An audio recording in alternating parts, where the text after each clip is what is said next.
Olá! Começamos 2019 e a série Saberes e Dicas está de volta.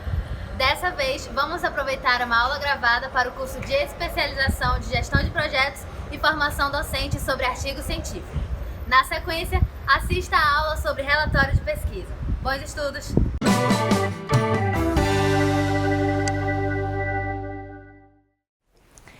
Olá, sejam todos bem-vindos a mais um episódio da TV Lepete, Saberes e Dicas. Eu sou a professora Geiviane Justiniano, da Escola Normal Superior, do curso de Letras da UEA, e hoje nós iremos conversar um pouco sobre a construção de textos acadêmicos, começando pelo artigo científico e finalizando com um relatório de pesquisa. Então vamos aproveitar bastante esse momento, que é o momento de pensar e refletir sobre como consolidar a escrita de uma pesquisa. Esse material que será apresentado a vocês é um material construído por mim e pela professora Elaine Andreatta, né? Tanto eu quanto professora somos aqui da UEA, da Escola Normal Superior e do curso de Letras. Então a proposta não é fazer com que vocês saiam escrevendo hoje o artigo, mas é fazer com que a gente repense e reflita um pouquinho sobre a estrutura e quais os passos que nós devemos fazer para chegar à consolidação de tornar mais pública uma pesquisa que é possível por meio da construção de um artigo acadêmico científico. Como nós podemos ver, o artigo acadêmico científico, ele tem o intuito de consolidar uma pesquisa. Vocês, como professores da especialização, estão vivenciando aí quase 2 anos já, né, de experiência no projeto, passaram pelas disciplinas, passaram pelos projetos de formação e hoje vão começar a desenvolver os projetos de aprendizagem, né, neste primeiro semestre. Qual é a ideia? A ideia é que ao final dessas experiências vocês possam optar pela construção do artigo científico ou pelo relatório de pesquisa. Se vocês decidirem escrever um artigo científico, é muito bom, né? O relatório também ele é muito importante, mas o artigo científico ele tem também uma importância no meio acadêmico porque é um texto mais rápido de divulgação de uma pesquisa. Vocês estão desenvolvendo projetos dentro da escola com os alunos e aí vão poder tornar pública depois essa pesquisa através desse artigo científico. Então, o que é um artigo científico? O artigo nada mais é do que um texto acadêmico que ele tem uma autoria declarada. O que é isso? Você se apresenta por meio do artigo científico como pesquisador, como dono, como alguém que desenvolveu uma pesquisa e essa pesquisa é sua, você é responsável por ela. Além do mais, ele serve para você discutir teorias, ele serve para você evidenciar metodologias e também apresentar os resultados a que a tua pesquisa chegou. Então, como nós podemos ver aí na tela, o artigo científico é uma publicação com autoria declarada que apresenta e discute ideias, métodos, técnicas, processos e resultados nas diversas áreas do conhecimento. Então, quando a gente quer apresentar para alguém, seja por meio de um trabalho de conclusão de curso, seja por meio de uma pesquisa, né? Seja por meio da participação de um evento, que a gente pode publicar em anais de evento, é mais fácil tornar pública aquilo que a gente vem fazendo no meio acadêmico, na esfera educacional, consolidando todas as etapas de uma pesquisa em um artigo científico. Sabendo disso, e já falamos porque escrevemos artigo acadêmico científico, vocês podem ver que nós temos 3 grandes finalidades para a produção de um texto acadêmico, né? E principalmente quando nós falamos de artigo científico. O primeiro é publicar a pesquisa. Se a gente for para os periódicos da CAPES, se a gente for para as revistas da esfera educacional e acadêmica, se a gente for para anais de evento, a gente sempre está publicando artigo, né? Então, é tornar pública a pesquisa, é apresentar como um trabalho de conclusão de curso, né? E também ele pode servir para que você possa apresentar entre os seus pares uma pesquisa que ainda não se tornou pública, mas que você tem o intuito de torná-la posteriormente após uma aprovação prévia daquilo que você vem desenvolvendo junto aos seus pares, junto ao seu grupo de pesquisa. Então essas são as finalidades de um artigo acadêmico científico. Qual é a nossa finalidade aqui no curso de especialização? É justamente fazer com que vocês produzam um trabalho de conclusão de curso e que esse artigo ele possa assim servir para vocês para uma publicação. Quem está pensando em mestrado, em doutorado, sabe que publicar é extremamente importante quando a gente concorre a uma vaga numa pós-graduação estrito sensu. Agora, antes da gente trabalhar essa estrutura de como escrever o artigo, quais são essas etapas, o que eu devo colocar no resumo acadêmico, que é o abstract, o que eu devo colocar numa introdução, no desenvolvimento e na conclusão, eu vou apresentar para vocês algumas qualidades da linguagem que deve ser empregada em um artigo, em qualquer texto acadêmico. Ele não precisa ser um artigo científico, mas em qualquer gênero acadêmico em que você tem o intuito de fazer uma divulgação científica. É claro que quando a gente trabalha com essa divulgação, nós temos que entender que a linguagem ela é uma linguagem mais técnica, que ela é uma linguagem mais especializada e que nós temos que ter o cuidado de trazer uma correção gramatical, uma correção linguística muito apropriada ao gênero a que nós estamos escrevendo. O artigo acadêmico, ele tem que ser escrito nessa formalidade que exige, né, todos os textos que circulam na esfera universitária. Então, indo para a nossa tela, eu trago para vocês algumas qualidades essenciais dessa linguagem científica. Não adianta escrevermos um texto em que a gente vai ser muito prolixo, né? Em que você vai ficar trabalhando muita fundamentação teórica e não indo direto ao ponto, que é justamente apresentar os teus resultados. Pensando nos nossos projetos aqui da especialização, qual é a intenção? A intenção é a gente mostrar a metodologia aplicada, é mostrar qual foi o resultado obtido pelos nossos alunos e você como professor, quais foram as suas impressões, quais foram os sucessos que você obteve. Então, a gente tem que ir direto ao ponto. Por isso que a objetividade na escrita de um texto científico, ela é essencial. Por quê? Nós temos que ir direto ao ponto e evitar expressões que vão colocar a tua tese em dúvida, a tua pesquisa, né, no âmbito assim, será que realmente funcionou? Quais são essas expressões que vocês estão visualizando aí na tela? Eu penso, eu acho, parece-me. Por exemplo, são expressões que carregam aí de uma subjetividade que é uma subjetividade negativa. Parece que você não tem precisão naquilo que você está falando, você não tem precisão naquilo que você está apresentando. Evitem essas expressões, né? Aí alguém você deve estar perguntando aí, mas eu posso escrever hoje em primeira pessoa?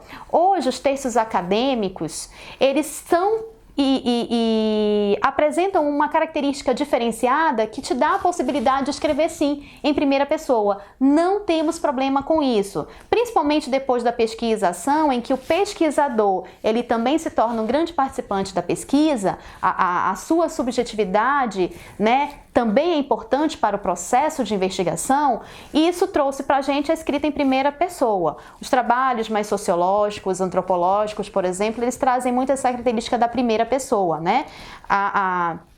Toda a vivência do pesquisador é um grande dado, então não tem problema. Mas a gente tem que ter o cuidado que o objetivo de um trabalho acadêmico é a pesquisa em si. As suas impressões, elas podem ser até necessárias, elas são importantes, mas você tem que ser o mais objetivo possível, você tem que trazer a pesquisa em evidência, porque às vezes a gente pega um texto acadêmico em que tem tantas impressões do pesquisador e os dados acabam ficando em segundo plano. Os dados, né, a metodologia aplicada é que devem ser evidenciados, tá bom? Então, evitar essas expressões parece, eu acho, eu penso, né, eu acredito, porque são expressões que carregam uma subjetividade, uma pessoalidade que podem levar alguém a discordar rapidamente do que você está escrevendo. E ciência não é assim. Eu posso até discordar, mas eu tenho que validar uma metodologia que foi aplicada. Tudo bem? Outra qualidade dessa linguagem mais científica, mais acadêmica, né? Quando eu escrevo um artigo científico, eu tenho que ter a intenção de que eu estou trabalhando informações. Então, a minha linguagem, ela é extremamente informativa, né? Ela é firmada em dados concretos, por isso que eu tenho que evitar eu penso, eu acho, que parece que você está ainda no processo mais abstrato. Você tem que trazer o concreto. E o concreto que eu estou apresentando aqui uma pesquisa e as etapas foram essas, os resultados são esses, a fundamentação teórica foi essa. Então a gente tem que trabalhar um aspecto mais concreto, mais racional, né? Trazendo realmente uma linguagem mais científica para o teu texto. Não precisamos também aqui explorar muito o próximo item que vocês estão visualizando aí na tela, que é a questão do vocabulário técnico. É claro que nós estamos aqui numa especialização e a partir do momento que você propõe desenvolver um projeto que vai resultar em dados para o teu trabalho de conclusão de curso, você tem que utilizar um vocabulário técnico. Se eu estou trabalhando com alfabetização e letramento, eu vou explorar, né, o vocabulário mais especializado dessas duas propostas de pesquisa, dessas duas temáticas científicas. Se eu estou trabalhando aquisição de leitura, aquisição de escrita, também vou utilizar termos mais próprios. Se eu estou trabalhando questões relacionadas às ciências biológicas, à matemática, enfim, independente da área do conhecimento, o teu texto ele tem que ser um texto que seja mais especializado. É claro que essa linguagem, ela pode ser uma linguagem mais direta a ponto também de não atingir um público especializado. Estamos aqui falando de artigo que vai para um trabalho de conclusão de curso de um professor, né, que é cursista de um curso de especialização. Mas digamos que você vá apresentar esse teu trabalho para uma comunidade mais aberta, para os pais, para as famílias, porque os teus dados são importantes e você tem que dar retorno a ele. É claro que esse vocabulário técnico ele vai ser detalhado por você. Muitas vezes você nem vai empregar o vocabulário técnico, você já vai explicar o que aconteceu. Diferente quando você está falando com especialistas. Então tem sempre isso em mente. O vocabulário técnico ele é importante na esfera acadêmica, na esfera universitária. Fora disso, a gente usa uma linguagem mais cotidiana a fim de levar as pessoas a entenderem aquilo que nós estamos falando. Falei no início, mas volto a repetir o que vocês estão vendo aí também na tela, que a correção gramatical ela é indispensável. É sempre bom termos os leitores do nosso texto, né? Acho que a gente tem que pensar que tudo que nós escrevemos para alguém, mesmo que isso às vezes fique guardado por algum tempo. Vamos escrever para o professor, vamos escrever para o público de uma revista, vamos escrever para quem vai ler os anais de um evento, mas nós escrevemos para alguém. Então a correção gramatical, a precisão gramatical, ela é extremamente importante. Para isso, é necessário que o teu texto passe por uma revisão.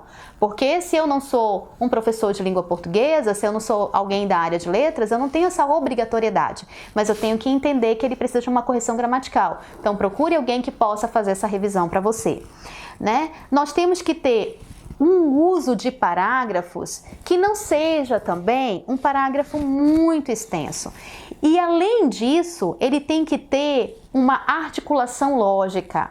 Um parágrafo ele tem que ter o início, meio e fim. Quando eu construo parágrafos que apresentam ideias nucleares e desenvolvo essas ideias nucleares por meio de ideias secundárias, eu tenho um parágrafo coeso, um parágrafo coerente e vou ter, ao final, um artigo científico também com uma precisão, uma coesão e uma coerência. Então, como vocês estão vendo aí na tela, né, o uso de parágrafos ele deve ser dosado na medida necessária para articular o raciocínio.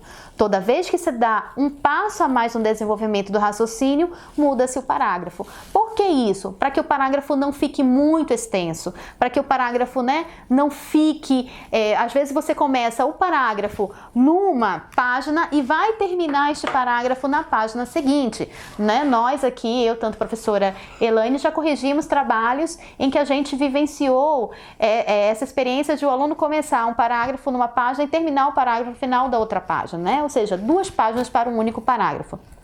Ter cuidado com essa escrita. Lembrar que os parágrafos, eles têm que ser medianos, eles não podem ser muito extensos. E que em cada parágrafo eu vou desenvolver uma ideia nuclear. Mudei essa ideia nuclear, algo que vai dar continuidade à ideia anterior, mas apresentando nada novo, eu já faço a construção de um outro parágrafo. E também, principalmente no caso da nossa especialização, é necessário que usemos recursos ilustrativos. Vocês vão desenvolver projetos de aprendizagem nessa etapa da especialização e certamente vocês vão registrar essa etapa.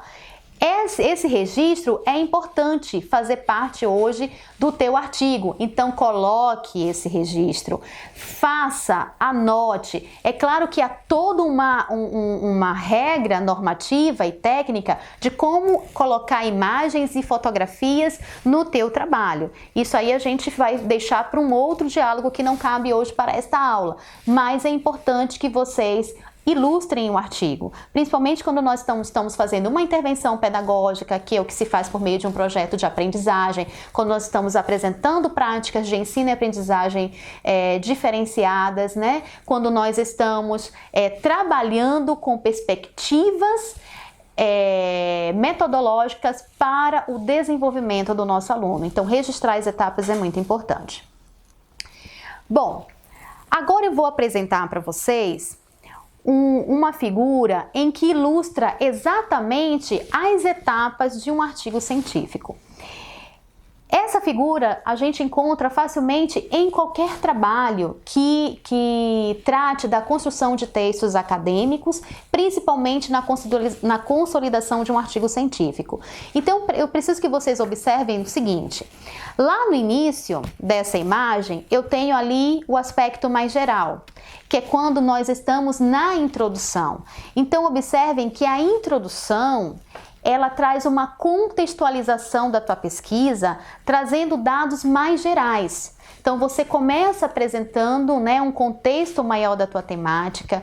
Muitas vezes, traz uma visão panorâmica na introdução dos teóricos que já trataram este assunto, dos teóricos que são pilares na temática que você fez a sua pesquisa, que você vai escrever o seu artigo, né? E depois que você apresenta isso, você vai especificando a tua temática, mostrando a delimitação do teu trabalho, trazendo os teus objetivos, a tua metodologia e os possíveis resultados. Então, no momento inicial da introdução, a gente sai de um aspecto mais geral. Conforme nós vamos escrevendo essa introdução e chegando às outras partes, às outras seções do artigo, como por exemplo a metodologia, que é a segunda etapa apresentada aí nesta imagem, o que a gente tem? A gente já tem algo mais específico, porque aí você vai delimitar e detalhar quais foram os procedimentos da tua pesquisa, quais foram as etapas do teu trabalho, né? Se vai trabalhar com uma intervenção pedagógica, quais foram as etapas, as oficinas realizadas, a sequência didática utilizada, e aí você vai detalhar todo esse processo. Esse é um processo mais personalizado, é da tua pesquisa, é você como pesquisador que desenvolveu, então ele é mais específico, ele é mais delimitado. E quando você sai da metodologia, que você chega aos resultados, aí sim você tem ainda questões mais específicas para tratarem.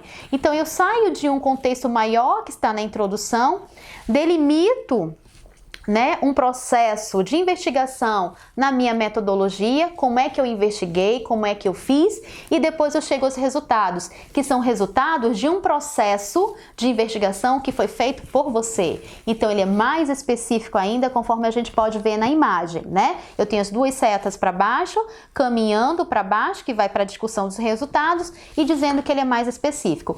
Quando eu chego na discussão, que é quando eu vou interpretar os dados, o que é discutir os dados, né? É o momento em que o pesquisador vai interpretar os dados e vai fazer o diálogo desses dados com a fundamentação teórica que ele apresentou no decorrer do artigo. Nós vamos ver essas etapas agora, né, de forma separada. Então, discutir é também algo específico, que você está discutindo os seus resultados, mas ele dá margem para reflexões maiores, porque você vai fazer esse diálogo com outras pesquisas, com outras teorias que também desenvolveram essa temática. Então, observem que ao final da discussão dos resultados, aí também na imagem, nós temos o aspecto mais geral. Então, voltando lá para o início da imagem, eu tenho um aspecto mais geral, que é quando eu contextualizo a pesquisa na introdução, vou apresentando a minha pesquisa, escrevendo as seções do meu artigo, eu vou, né, delimitando algo mais personalizado, que é a tua própria pesquisa, você chega à metodologia, você tem os resultados, depois dos resultados você tem a discussão, até aqui os resultados você tem algo extremamente específico, são dados da tua pesquisa. Quando você chega à discussão, você abre esse diálogo com os autores, com as teorias que vão validar essa discussão e que vão permitir essa análise mais reflexiva, interpretativa dos teus dados, tá bom? Então espero que essa imagem tenha aí contribuído para você visualizar como é que nós construímos um artigo científico. É um processo de construção mesmo, de etapas, em que eu saio de um contexto maior, que é a temática escolhida, para uma temática mais delimitada, para uma metodologia que foi adotada, e a aplicabilidade dessa metodologia permite a apresentação de alguns dados, que são os resultados da tua pesquisa. E a partir desses resultados, o que eu vou fazer? Eu vou só apresentar? Num artigo científico, nós não devemos apenas apresentar, mas propor uma discussão, uma interpretação, uma reflexão a partir da fundamentação teórica que foi colocada no teu trabalho. Ok? Continuando, nós temos agora a apresentação da estrutura do artigo acadêmico científico. Observem também na tela que nós tivemos o cuidado de dividir essa construção em 3 partes. O artigo científico, ele é construído por meio de elementos pré-textuais, elementos textuais e elementos pós-textuais. O que nós temos nos elementos pré-textuais, né? Então, um artigo ele é iniciado pelo título. Após o título, nós temos a autoria deste artigo. Essa autoria é de extrema relevância. Vamos lembrar o conceito dado no início desta aula sobre artigo científico, que é um gênero acadêmico de autoria declarada, né? Você, quando abre, é só pensarmos nas pesquisas que fazemos diariamente na internet. Quando vamos atrás de um artigo, de uma pesquisa desenvolvida, que foi divulgada em formato de artigo, o que a gente visualiza logo, né? O título, a autoria e o abstract, que é o resumo acadêmico. Então, eu vou logo validar quem foi que escreveu aquele artigo, né? Quem é responsável? Ele é de que universidade? Qual é a titulação dele? Ele é um graduando? Ele é um pós-graduando? Ele é um doutor? Ele é um mestre? A gente tem que validar, porque isso é extremamente importante. Esse artigo ele é produto de pesquisa de doutorado, de mestrado, de pós-graduação lato sensu, de iniciação científica. Então, é uma autoria declarada. Muitas vezes, nessa autoria, vem o endereço eletrônico dos autores. Por quê? Porque o artigo ele permite que você entre em contato. Se você tem interesse em desenvolver a pesquisa, em saber mais dados, em dialogar com o pesquisador, o artigo científico ele abre essa porta, né? Muitas revistas, muitos periódicos da CAPES vão pedir que você coloque lá o seu endereço eletrônico, porque a partir do momento que você publica uma pesquisa, ela também, você como autor passa também a ser uma pessoa pública e responsável pelo que você apresentou. Então, a autoria é extremamente importante. Eu coloquei aqui a epígrafe, mas a epígrafe, num artigo científico, é extremamente facultativa, né? Se você tem espaço, muito bem, coloque a epígrafe. Se não tem, ela não vai fazer falta. Até porque, e é importante eu ter lembrado disso agora, o artigo acadêmico, a gente tem essa estrutura que eu estou apresentando aí para vocês de forma bem sintética, mas dependendo, da revista a que vai ser submetido o teu trabalho, o livro, dependendo do evento, eles têm uma formatação própria. Então, eu sei o que eu tenho que escrever no artigo científico, eu sei quais são as partes de um artigo científico, porém a formatação muitas vezes depende do suporte que vai divulgar o teu artigo. Então, a gente tem que se atentar sempre para essa formatação. Por exemplo, nós quando vamos publicar um artigo, temos o nosso artigo prontinho, a introdução, as seções do desenvolvimento, a conclusão, o abstract, a nossa titulação bem colocada. Porém, muitas vezes a gente tem que mudar a formatação, formatar tudo de novo, colocar numa outra estrutura, porque nós temos que nos adequar à formatação exigida pela revista, tá bom? Em termos de página, um artigo científico ele pode ser escrito, né, de 5 a 30 páginas. Isso também vai depender do suporte de divulgação. Então, aqui na especialização, vocês vão poder produzir um texto entre 15 a 30 páginas, né? Um artigo científico. Mas pode ser em revista, eu já publiquei em revistas, por exemplo, em que eu tive que adequar uma pesquisa em 8 páginas, sem anexo, né? Terminando as 8 páginas com as referências. Então, a gente tem que ter um poder de consolidação e de síntese de tudo que nós desenvolvemos. Talvez o que seja mais difícil no artigo científico seja justamente isso, né? Esse poder de consolidar uma pesquisa que às vezes você demora 2, 3 anos para desenvolvê-la, tá bom? Que mais? Ainda como elemento pré-textual, nós temos o resumo, que na realidade é o abstract, né, na língua estrangeira. Há revistas, há anais de eventos, há livros que vão exigir que você escreva tanto na sua língua materna quanto numa língua estrangeira. No geral, a gente só escreve, né, na língua materna, principalmente quando é trabalho de conclusão de curso, mas quando você faz uma tese, um doutorado, né, uma tese que é o doutorado, um mestrado, nós temos que escrever também na língua estrangeira. E as revistas, de um modo geral, exigem isso também, tá bom? E como elemento, antes de ir para os elementos textuais, é claro que depois do resumo nós temos que ter as palavras-chave, que são as palavras que vão indexar, né, o assunto do teu artigo. Geralmente, quando a gente faz a busca na internet, nós colocamos algumas palavras-chave. Aí eu vou trabalhar alfabetização e letramento. Aí você vai colocar alfabetização, letramento, 5º ano do ensino fundamental. Então, são palavras-chave que estão indexadas aos trabalhos. Aí, quando você faz essa pesquisa, com essas palavras específicas, vão buscar os trabalhos que têm essas palavras-chave que estão indexadas, né, ao teu texto.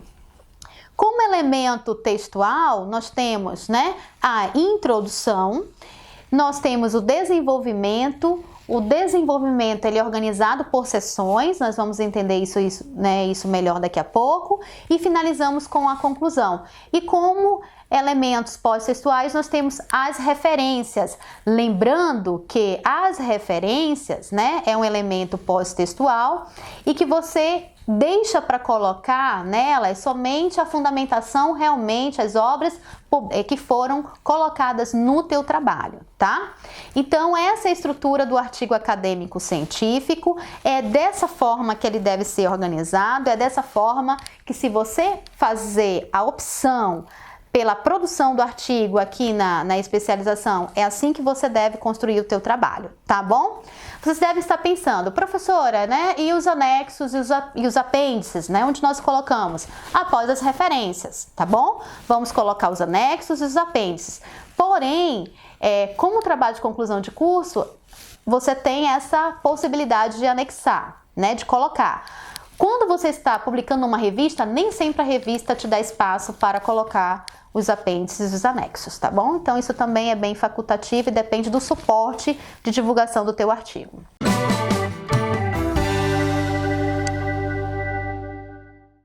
Vamos então detalhar agora os elementos pré-textuais, conforme nós já apresentamos na tela anterior, né? Então, o título, o que deve conter no título, né?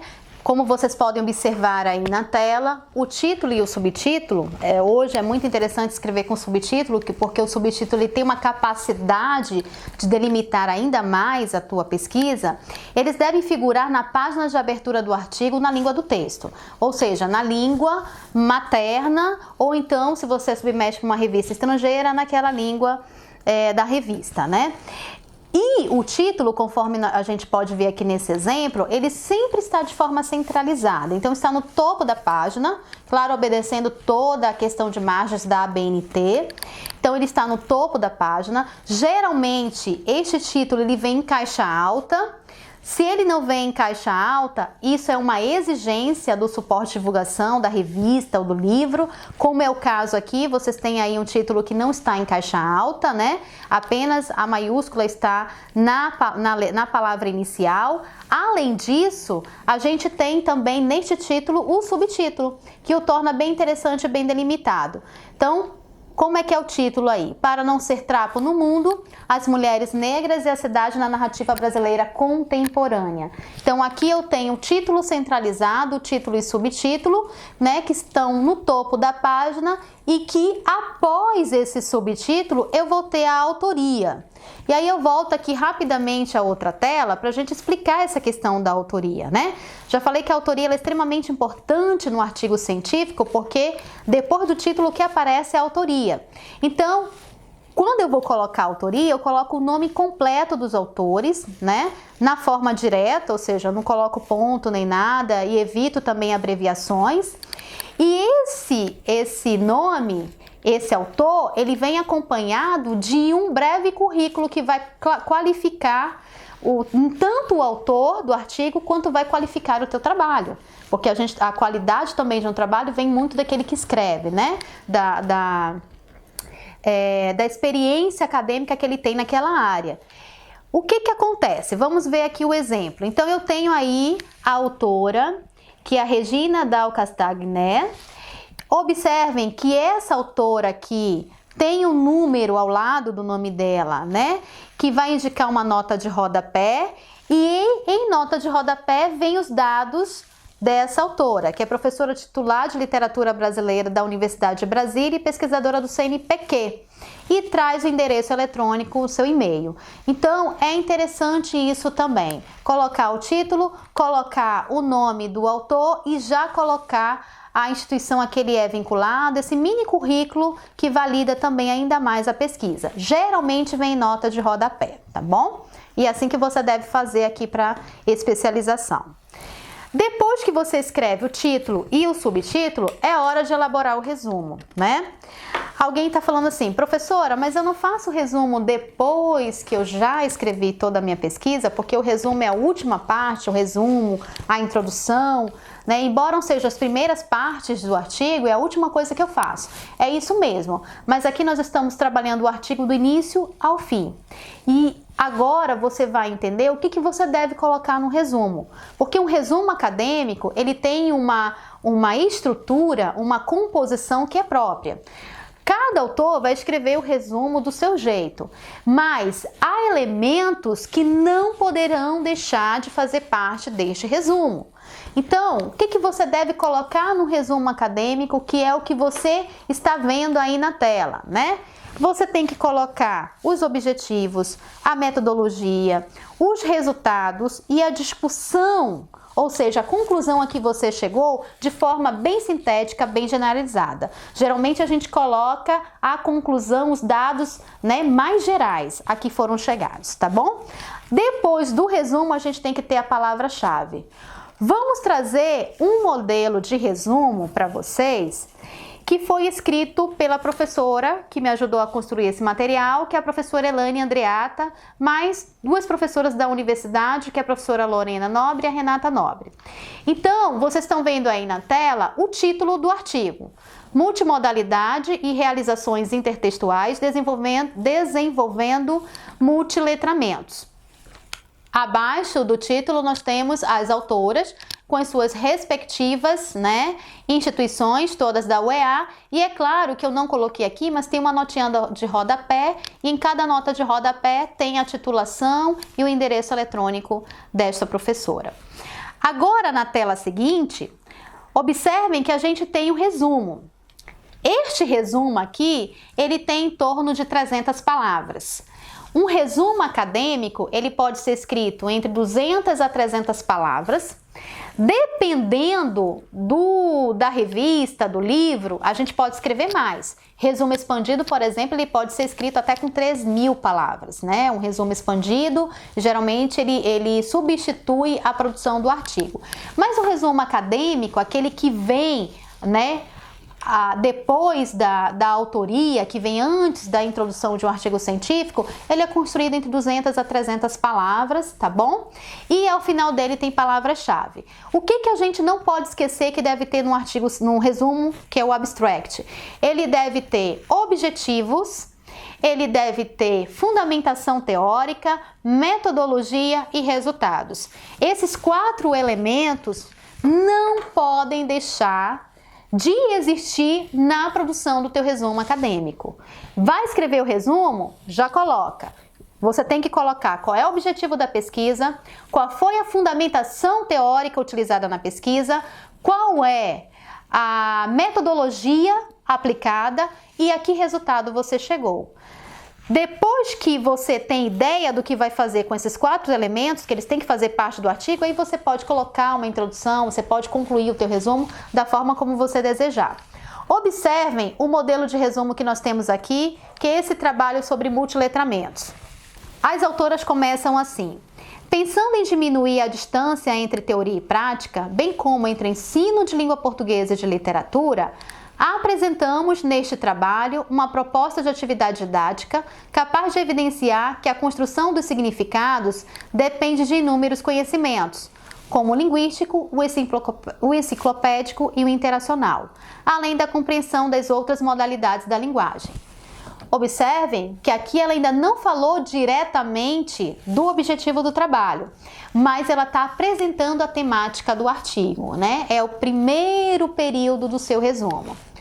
Objetivamos mostrar a importância de se trazer para o espaço da sala de aula uma diversidade de gêneros textuais multimodais que dialoguem com textos literários, a fim de promover práticas de multiletramento em uma sequência de atividades que exploram o recurso da intertextualidade. Aqui sim, elas apresentam o objetivo do trabalho, tá bom? Então, qual é o objetivo? Mostrar a importância de trazer esses gêneros multimodais para a sala de aula para trabalhar aspectos literários. Certo, meus queridos? Que mais? Para tanto, o trabalho está dividido em 4 sessões. As 3 primeiras fazem uma discussão teórica sobre a concepção de leitura a qual nos filiamos, relacionando-a a gêneros multimodais, a literatura na era da multimodalidade e a intertextualidade como princípio de interpretabilidade. Aqui nós temos como o artigo ele está organizado. Então, já no resumo, a pessoa vai se atentar para como o artigo está organizado. Seguidamente, as autoras apresentam a fundamentação teórica. Vejamos, teoricamente, apoiamo-nos em Dionísio, Koch e Elias, Rojo, Lenk, Chartier, Zilberman, Cosson e Paulino, Koch, Bentz e Cavalcante e Marcuski. Então, aqui é a fundamentação teórica que foi utilizada no trabalho.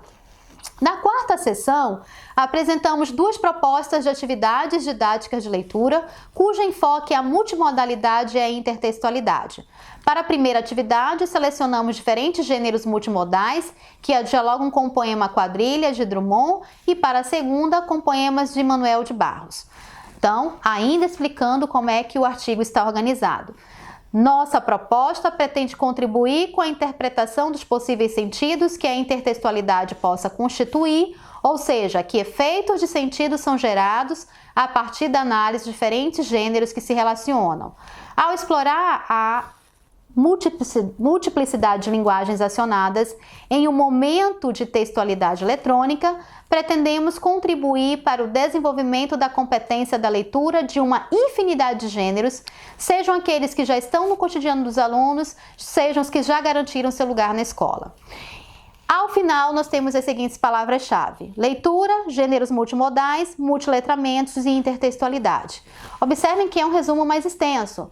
Mas de todas as informações que estão nesse resumo, vamos verificar se tem os 4 elementos que eu disse que não podem deixar de existir no resumo acadêmico. Tem objetivo? Tem, que é o que está em vermelho aí na tela de vocês.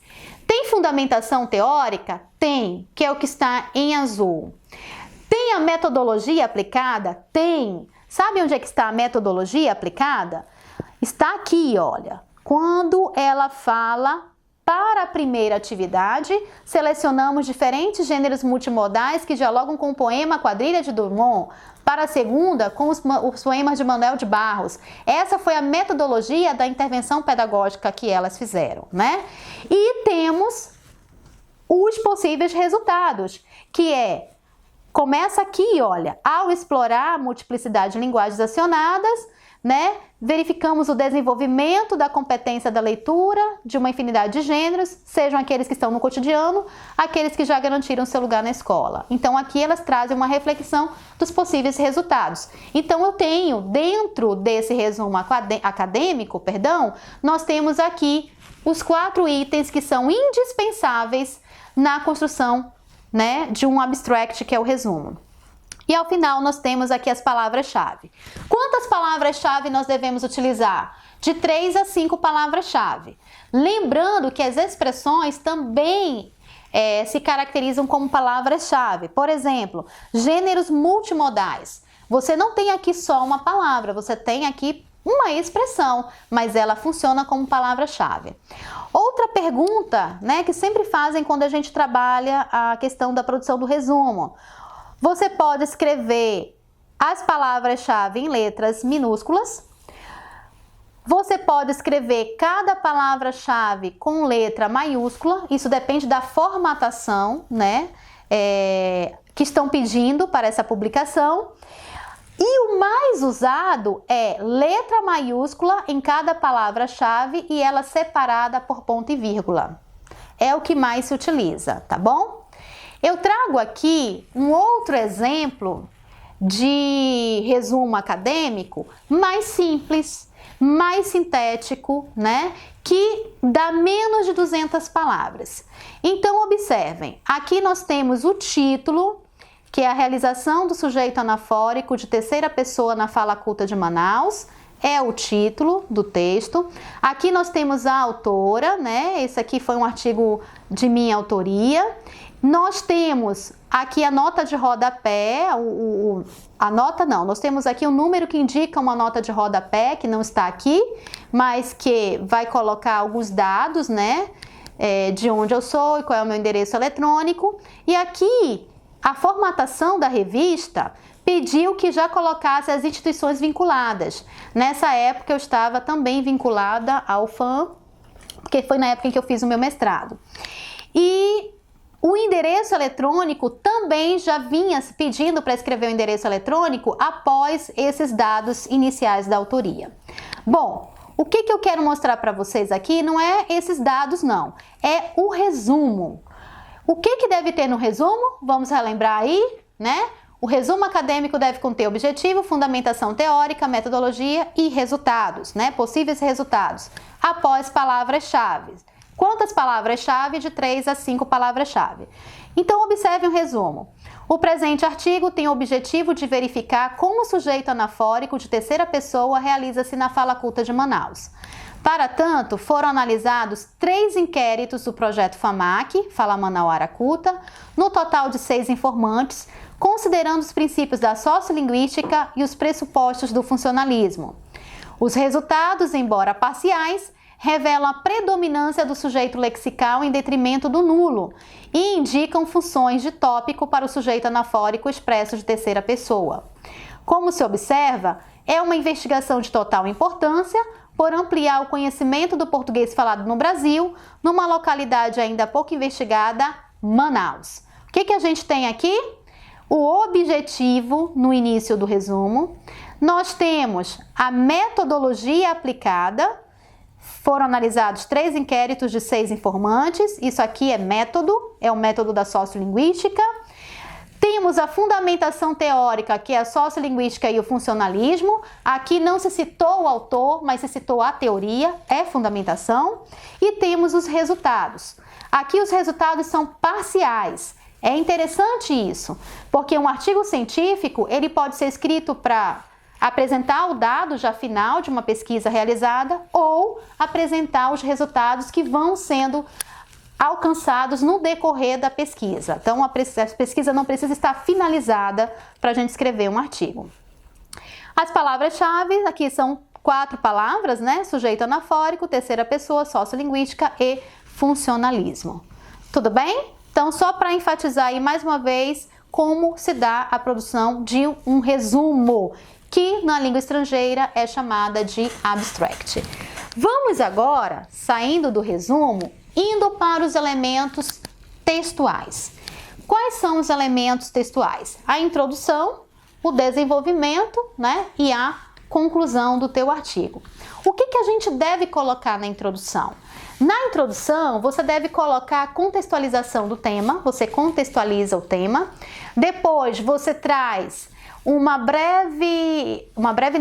você traz, depois dessa breve contextualização, você traz o objetivo, você diz qual é a teoria, você diz qual é a metodologia e você mostra, dependendo do artigo, você mostra como é que o artigo está organizado. É possível também fazer isso na produção de uma introdução de um artigo científico, tá bom? Para que vocês possam registrar, tem aqui na tela o que não deve faltar na introdução. Vejamos. Então, na introdução, né, de modo geral, estou bem aqui, de modo geral, a introdução deve apresentar o assunto, que é o objeto de estudo, então contextualize esse assunto, apresenta o assunto, o ponto de vista sobre qual o assunto foi abordado. Esse ponto de vista é a delimitação, então você tem uma temática geral, você desenvolveu um viés dessa temática, que é a delimitação. Os trabalhos anteriores que abordam o mesmo tema, isso é muito interessante. É claro que você não vai citar todos os trabalhos, mas você vai mostrar para o teu público, para quem for ler o teu trabalho, ou para o teu professor, que você fez a leitura, né, dos principais autores que já desenvolveram essa temática. Além disso, você pode colocar a justificativa, o problema de pesquisa, a hipótese, o objetivo, o método, que é a metodologia, e os possíveis resultados. Observem, né? Justificativa, por que esse trabalho é importante, o problema, quais são as dúvidas da pesquisa, sabe? Todas aquelas perguntas que a gente tem acerca da pesquisa, elas constituem um problema de pesquisa. A hipótese, você tem um problema, você tem uma dúvida, você tem uma pergunta, você tem uma possível resposta, que é a tua hipótese, que pode ser confirmada ou não no decorrer da pesquisa. Os objetivos, geral e específicos, o método e o principal resultado. Tudo bem? Tudo isso deve aparecer numa introdução. Trago agora para vocês um modelo de introdução, que é também do trabalho da professora Elane Andreatta e suas colegas, né, que trata da multimodalidade. Não vou ler toda a introdução, né? Eu vou ler apenas os dois primeiros parágrafos aqui, só para a gente entender como é que ela escreveu. Então, vejamos. O ensino de língua portuguesa e literatura hoje tem buscado ir além da memorização de regras gramaticais e da didatização de períodos literários, com seu contexto histórico e características. Para tanto, muitas são as pesquisas realizadas no espaço acadêmico acerca das práticas de leitura, como tentativa de apontar caminhos para a formação de leitores efetivos, capazes de interpretar textos representativos das diferentes manifestações de linguagem. Gostaria que vocês observassem aqui, professores, que não tem de forma alguma ainda o objetivo da pesquisa, mas ela está apresentando uma contextualização da temática. Está falando do ensino da língua portuguesa e da literatura, trazendo para essa questão ainda da memorização e trazendo também a possibilidade de pesquisas que vão trabalhar esse leitor mais crítico. Então aqui ela está contextualizando a sua pesquisa, ela está colocando a pesquisa no panorama mais geral. Ela continua aqui no segundo parágrafo fazendo esse contexto. Vejamos, nesse sentido, é que compreender a concepção de texto como gênero situado em uma prática social leva a uma prática de ensino que possa transformar a sala de aula em um espaço multicultural, colocando em diálogo desde as inscrições dos muros até os clássicos literários. Certamente, os conceitos de gêneros textuais, multiletramento e multimodalidade não são novos aos professores. No entanto, o desafio de se transformar o discurso teórico em práticas e concepções efetivas, em sala de aula ainda permanece. Então, ela também continua contextualizando. Observem que somente no terceiro parágrafo da introdução é que elas vão mostrar qual é o objetivo da pesquisa. Neste artigo, temos como objetivo mostrar a importância de se trazer para o espaço da sala de aula uma diversidade de gêneros textuais multimodais que dialoguem com textos literários, a fim de promover práticas de multiletramento. Então, aqui elas trazem o objetivo. E ao final da introdução, elas trazem a organização do artigo. Para tanto, este artigo está dividido em 4 seções. A primeira, vai falar disso, então ela vai delimitar como é que essas seções estão organizadas. O que eu quero que a gente se atente aqui, que nos 3 primeiros parágrafos, ela faz uma contextualização.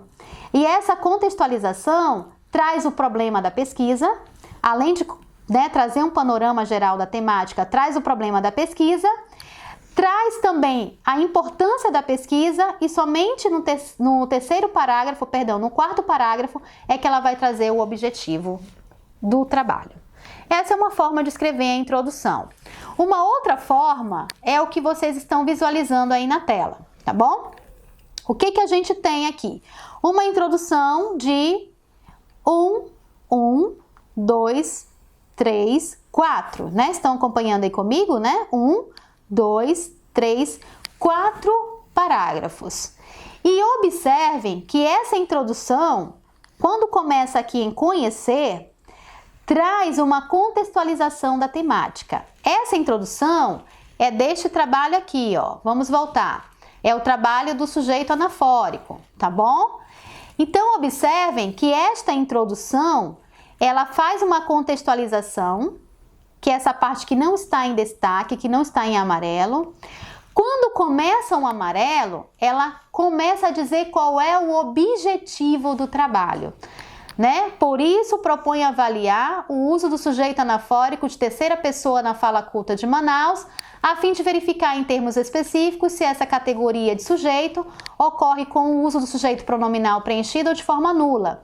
Então, observem, traz aqui a temática e ao lado da temática já traz os objetivos, tá bom?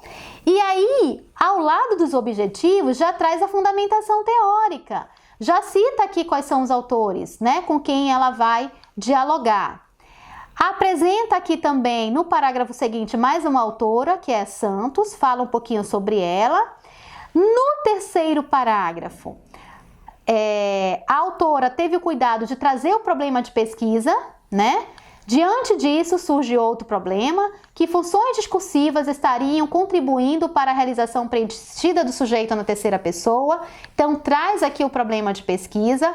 Ao lado do problema de pesquisa, ela vai trazer a fundamentação, traz a metodologia e a fundamentação teórica. Então, aqui, para tentar encontrar possíveis respostas, foram analisados, aí vai trazer qual é a metodologia e traz também a fundamentação teórica. Olha aqui, pressupostos sociolinguísticos e os princípios do funcionalismo.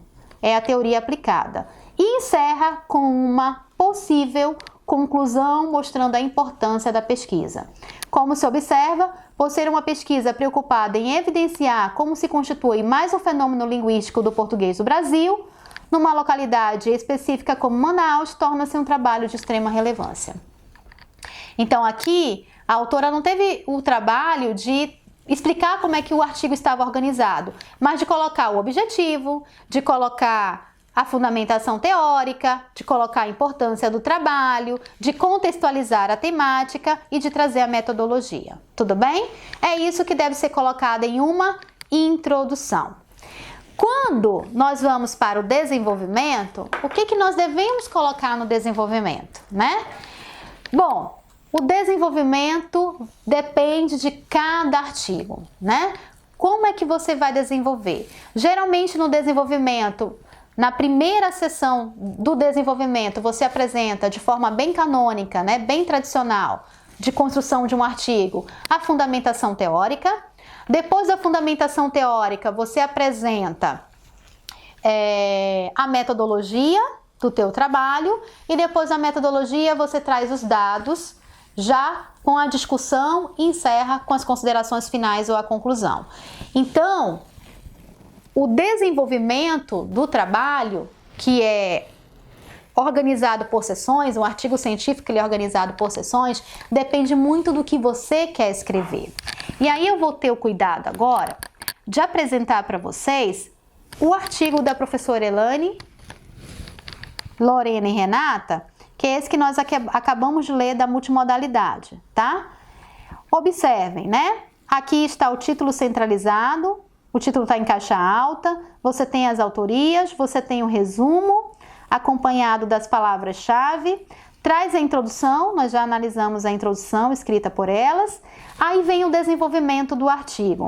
O que eu tenho aqui no desenvolvimento? Nós temos, se ela vai falar de leitura, de letramento e de multimodalidade, a primeira seção vai tratar de leitura e multimodalidade. A segunda seção do artigo, vamos caminhar aqui para a segunda seção do artigo, né? Ela vai trabalhar literatura, porque ela vai mostrar a importância dessa multimodalidade em textos literários. Então, ela vai trabalhar literatura na era da multimodalidade. Depois, ela finaliza trabalhando a intertextualidade, que é o seu método de pesquisa, né? É a forma como ela vai analisar esses textos multimodais. Depois que trabalha a multimodalidade, ela vai trazer algumas práticas de leitura, que é o desenvolvimento do seu trabalho. Aí traz uma prática de leitura do texto do Drummond e depois traz uma outra prática de leitura, que é o texto do Manuel de Barros. Feito isso, ela vai detalhar todo o procedimento, como que ela aplicou essa aula, que resultados ela chegou, e aí ela finaliza com a conclusão. Então, a fundamentação teórica, que vai fazer parte do teu artigo, ela pode estar na primeira seção do teu artigo. Depois dessa primeira seção, você já traz a metodologia. Depois da metodologia, você já traz os possíveis resultados. E o que é interessante nisso tudo é você ter o cuidado de, juntamente com o seu orientador, saber qual é a delimitação, né? Porque a gente tem dentro das pesquisas, dentro das temáticas, um universo de fundamentação teórica.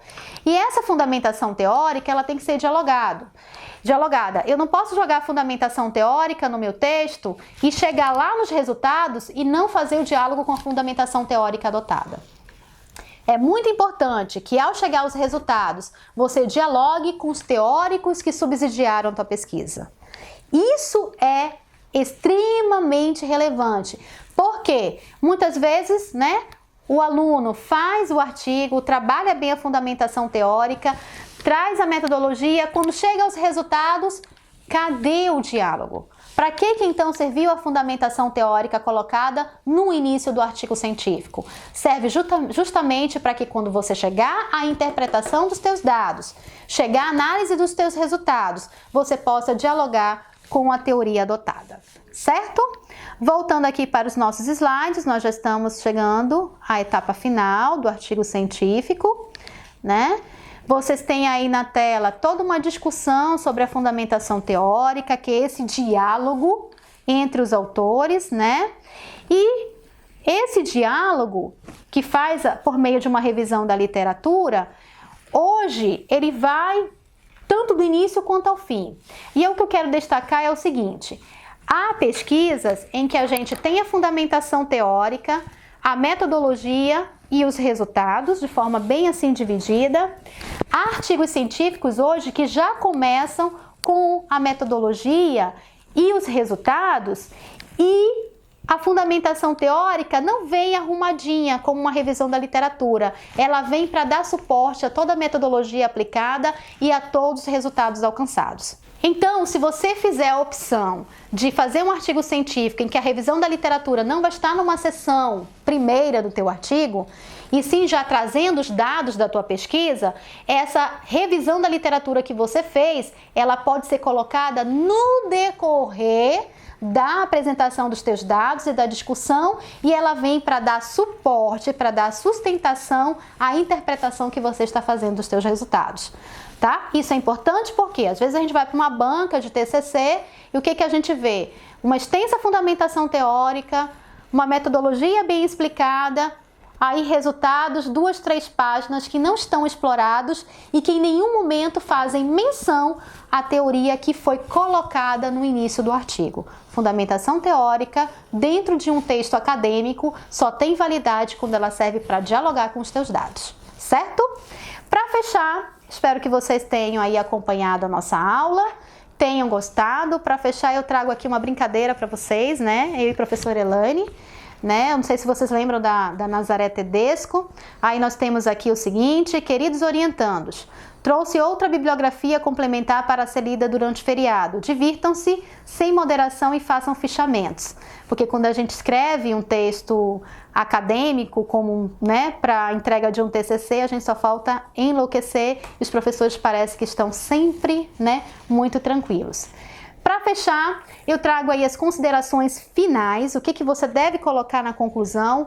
É uma pergunta muito que os alunos fazem, né, dentro da universidade. O que a gente coloca na conclusão? Porque parece que quando você vai fazer a conclusão, você já está assim no limite da escrita do teu texto, você já não sabe mais o que colocar. Não quer errar? Volta, relembra qual é a tua hipótese, relembra quais são os teus objetivos, relembra quais eram as tuas perguntas, a problematização da tua pesquisa e tenta respondê-las. É isso, tá bom? Toda investigação nasce de questionamentos, nasce de uma problematização.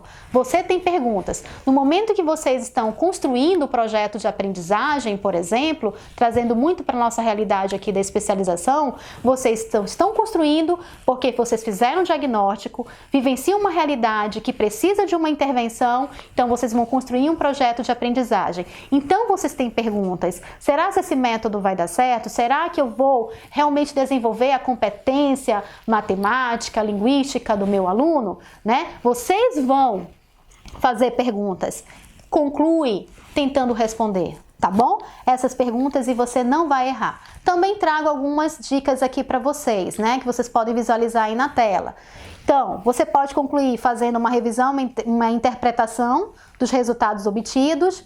Você pode trazer aí um quadro comparativo, né, dos teus dados com os autores utilizados, e você também pode fazer recomendações e sugestões para futuros estudos. Isso por quê? Porque uma pesquisa ela não dá conta de tudo. Um projeto de aprendizagem também não vai dar conta de tudo. É algo muito específico, né, para uma realidade pré-determinada. Então, o que você tem que fazer? Indicar que outras intervenções serão possíveis para outros resultados, porque uma pesquisa, ela sempre dá margens para outras pesquisas. Uma intervenção pedagógica sempre dá margem para outras intervenções pedagógicas, ok? Então, para a gente se despedir, eu vou aqui colocar, né, as referências do nosso trabalho. Vocês estão vendo que nós não estamos trabalhando normas da ABNT, como fazer uma citação, qual é a margem, como fazer uma referência, porque o objetivo desta aula é realmente apresentar a estrutura de um artigo científico e o que nós devemos colocar em cada seção do artigo. Vimos que o artigo começa com o título, com a autoria declarada, com o resumo acadêmico, que na língua estrangeira é o abstract. Após o resumo, as palavras-chave. Dentro desse resumo, tem que ter objetivo, tem que ter fundamentação teórica, metodologia e resultados, de uma forma muito sintética, de 200 a 300 palavras. As palavras-chave são de 3 a 5, lembrando que expressões também são consideradas palavras-chave, tá bom? Na introdução, nós temos que dar uma visão panorâmica do tema, contextualizando a nossa temática, trazendo para o viés delimitado, ou seja, nós delimitamos para que ponto, né? Fazendo um diálogo, essa visão mais panorâmica, trazendo um diálogo com os autores, com as teorias, tá bom? Indicando qual é o teu objetivo, qual é a tua metodologia, né? Quais foram os resultados alcançados e, se você tiver espaço, dizer como é que teu artigo está organizado. No desenvolvimento, você vai organizar o teu artigo em seções. O artigo não tem capítulos, tem seções. Essa seção vai dar conta da tua proposta. Sempre volta para o teu objetivo. Quais são os teus objetivos? A professora Elane mostrou aí, vou trabalhar multiletramento. Então, tenho que escrever uma seção sobre multiletramento. Multiletramento e multimodalidade. Tenho que escrever uma seção sobre multimodalidade. Depois disso, vou explicar a metodologia da intervenção pedagógica. Expliquei a metodologia, vou descrever os resultados alcançados e vou refletir sobre esses resultados. E ao refletir, eu vou buscar a teoria empregada no artigo, tá bom? Ao final, vocês colocam as referências, somente as que forem utilizadas no trabalho, as que foram citadas no trabalho, e se vocês tiverem oportunidade, coloquem os anexos e os apêndices de todo o material que vocês empregaram. tá bom? Desejo a todos um sucesso e que vocês possam ter momentos muito legais com seus orientadores para a construção desse artigo científico. Até a próxima oportunidade, a gente se vê por aí nas escolas.